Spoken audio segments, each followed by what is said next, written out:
Okay, everyone, this is my 2015 Ford F150 XLT, and I had to take this all apart just to change out this accessory plug, which was melted.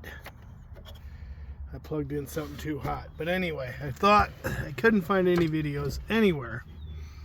So first thing you gotta do is pop this thing out to get to those two screws right there, and then go here.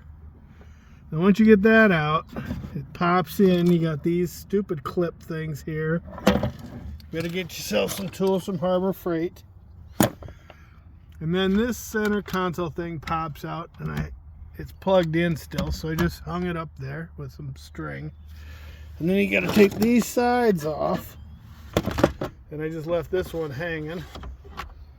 And then last but not least, there's a screw here and a screw down there to get this off. And then you gotta unplug these.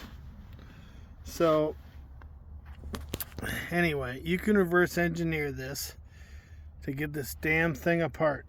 It's just a pain in the butt. Well, you gotta take off 6 things to get to this one thing. And then this is not even easy to get off. You got to go inside with a pick and push these out right here to get this metal out of there. And as you see, I broke them little tabs off, but them tabs won't come out as long as this is in there. And this thing is a pain in the butt getting it out too. It's real as nothing easy here. Anyway, this is my video. Hope this helps somebody.